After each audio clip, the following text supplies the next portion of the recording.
Le message que j'ai à faire passer, c'est qu'il ne faut pas se tromper de combat. Aujourd'hui, le problème de la France et de l'Europe, ça n'est pas que nous avons trop de normes. Nous avons besoin d'avoir une réglementation en matière sociale et environnementale, sinon nous ne serons pas en capacité de faire face aux immenses chocs qui sont déjà là aujourd'hui et nous le vivons avec cette période de canicule. Ce dont nous avons besoin, c'est de nous doter des outils pour pouvoir relocaliser notre économie et pour pouvoir produire en Europe ce que nous consommons en Europe, ce dont nous avons besoin en Europe.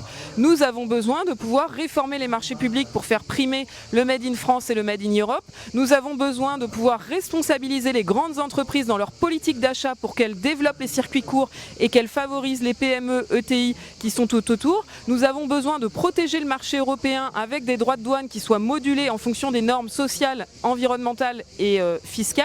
Et nous avons besoin de mettre fin au dumping qui est organisé au sein même de l'Europe, puisque je rappelle que pour trouver un paradis fiscal, il n'y a pas besoin d'aller jusqu'aux Bahamas, il suffit d'aller au Luxembourg, en Belgique, en Hollande ou en Irlande.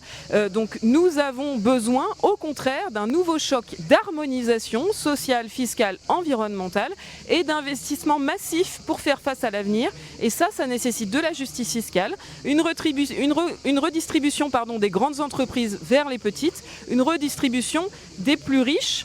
On sait qu'il n'y a jamais eu autant de milliardaires dans le monde et en Europe. Ils doivent être mis à contribution, les patrimoines doivent être mis à contribution, les multinationales doivent être mises à contribution. Et je dis aux multinationales, vous avez une nationalité, vous avez à vous préoccuper de la situation de la France et de l'Europe. Soyez responsables.